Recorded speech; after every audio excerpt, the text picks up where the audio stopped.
اعوذ باللہ من الشیطان الرجیم بسم اللہ الرحمن الرحیم وَإِذَا أَخَذَ رَبُّكَ مِن بَنِي آدَمَ مِن ظُهُورِهِمْ ذُرِّيَّتَهُمْ وَأَشْهَدَهُمْ عَلَىٰ أَنفُسِهِمْ أَلَسْتُ بِرَبِّكُمْ قَالُوا بَلَىٰ شَهِدْنَا أَن تَقُولُوا يَوْمَ الْقِيَامَةِ إِنَّا كُنَّا عَنْ هَٰذَا غَافِلِينَ أَوْ تَقُولُوا إِنَّمَا أَشْرَكَ آبَاؤُنَا مِن قَبْلُ وَكُنَّا ذُرِّيَّةً مِّن بَعْدِهِمْ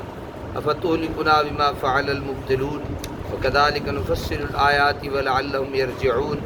وَاتْلُ عَلَيْهِمْ نَبَأَ الَّذِي آتَيْنَاهُ آيَاتِنَا فَانسَلَخَ مِنْهَا فَأَتْبَعَهُ الشَّيْطَانُ فَكَانَ مِنَ الْغَاوِينَ صدق اللہ العظیم۔ آیت نمبر 171 سے لے کر آیت نمبر 175 تک سورہ الاعراف ہے، پارہ 9 انشاءاللہ سماعت کریں گے۔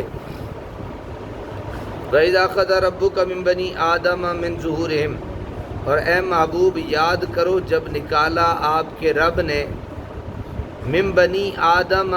من ظہورہم بنی آدم کی پشتوں سے ذریتہم ان کی اولاد کو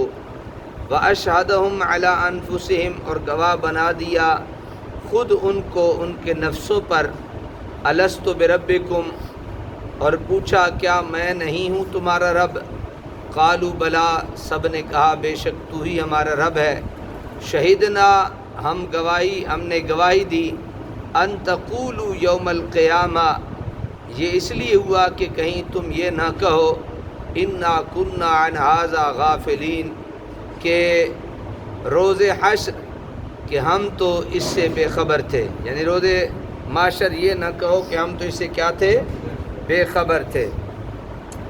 علامہ قرطبی نے اس آیت کو قرآن کی مشکل آیات سے شمار کیا ہے، اس لیے کہ اس کے مفہوم کو سمجھنے کے لیے ذرا تفصیل کی ضرورت ہے۔ معتزلہ کی رائے یہ ہے کہ جس سوال و جواب کا یہاں ذکر ہو رہا ہے وہ خارج میں وقوع پذیر نہیں ہوا، کہ کہیں آدم کی ساری اولاد جمع کر کے ان سے یہ سوال پوچھا گیا ہو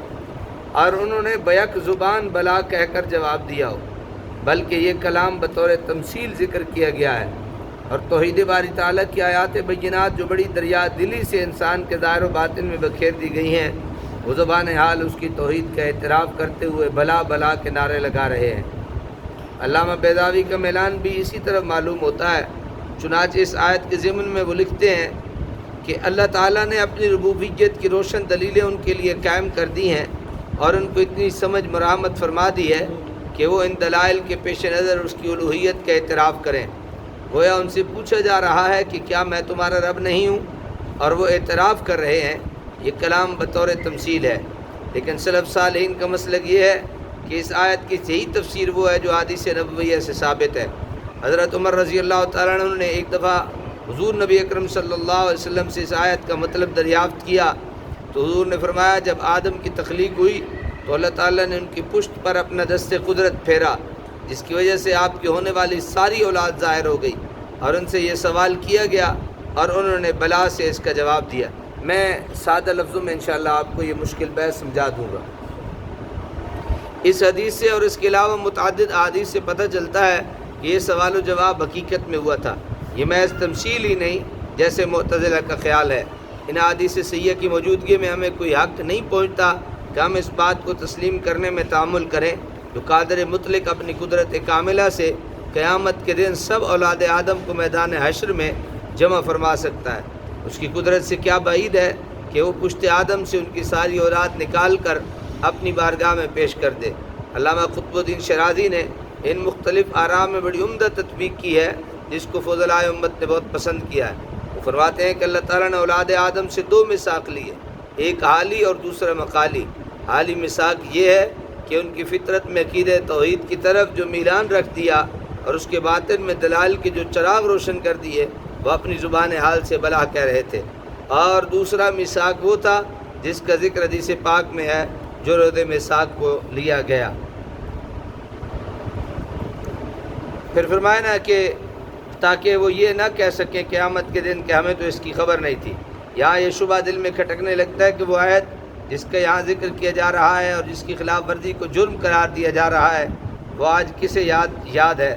کیا ایسی چیز جو بالکل فراموش ہو چکی ہو وہ بھی حجت قرار دی جا سکتی ہے؟ اس کا جواب یہ دیا کہ اس میثاق کی یاد اگرچہ ذہن اور شعور سے محو ہو چکی ہے لیکن تحت شعور میں اب بھی موجود ہے۔ اور انسانی فطرت میں اس کی ایسی تخم ریزی کر دی گئی ہے کہ جب بھی اسے صحیح رہنمائی، صحیح تربیت اور مناسب ماحول نصیب ہوتا ہے تو فوراً یہ بیج اگتا ہے اور چشم زدن میں توحید کا شجر طیب بھی اپنی آفاقی وسعتوں کے ساتھ ظہور پذیر ہو جاتا ہے۔ اگر توحید کو قبول کرنے کی صلاحیت انسان کی فطرت میں ودیت نہ کی گئی ہوتی تو کوئی تعلیم، کوئی رہنمائی، کوئی ماحول اس کو توحید کا سبق نہ ازبر کرا سکتا، کیونکہ یہ ساری چیزیں فقط انہیں صلاحیتوں کو بروئے کار لا سکتی ہے جو پہلے سے انسانی تخت شعور میں موجود ہوتی ہیں۔ ایک آدمی تیر بھی نہیں سکتا اور ہوا میں اڑ بھی نہیں سکتا، لیکن آپ اس کی مناسب تربیت کر کے اسے ایک بہترین تیراک تو بنا سکتے ہیں، لیکن آپ ہزار جتن کریں اس کو ہوا میں اڑنا نہیں سکھا سکتے۔ اس کی وجہ یہی ہے کہ اللہ تعالیٰ نے انسان میں تیرنے کی استعداد رکھی ہے لیکن اڑنے کی صلاحیت نہیں رکھی۔ تو معلوم ہوا یوم میثاق کو جو بلا ہم نے کہی تھی وہ ہمیں بھول جائے تو بھول جائے، لیکن وہ ہمارے رگ و پہ میں سمائی ہوئی ہے، فقط کسی ماہر کے چھیڑنے کی منتظر ہے۔ او تقولوا انما اشرک آباؤنا، یا یہ نہ کہو کہ شرک تو صرف ہمارے باپ دادا نے کیا تھا اس سے پہلے، وَكُنَّا ذُرِّيَّةً، اور ہم تو تھے ان کی اولاد، من بعدہم ان کے بعد، افتہلکنا بما فعل المبتلون، تو کیا تو ہمیں ہلاک کرتا ہے اس شرک کی وجہ سے جو کیا تھا باطل پرستوں نے۔ وَكَذَلِكَ نُفَصِّلُ الْآيَاتِ وَلَعَلَّهُمْ يَرْجِعُونَ، اور اسی طرح ہم مفصل بیان کرتے ہیں نشانیاں تاکہ وہ ان میں غور کریں اور کفر سے باز آ جائیں۔ وَاتْلُ عَلَيْهِمْ نَبَأَ الَّذِي آتَيْنَاهُ آیاتنا، اور پڑھ سنائیے انہیں حال اس کا جسے دیا ہم نے علم اپنی آیتوں کا، فَانْسَلَخَ مِنْهَا، تو وہ کترا کر نکل گئے ان سے، فَأَتْبَعَهُ الشَّيْطَانُ، تب پیچھے لگ گیا اس کے شیطان، فَكَانَ مِنَ الْغَاوِينَ، تو ہو گیا وہ گمراہوں میں۔ اللہ تبارک و تعالی عمل کی توفیق عطا فرمائے۔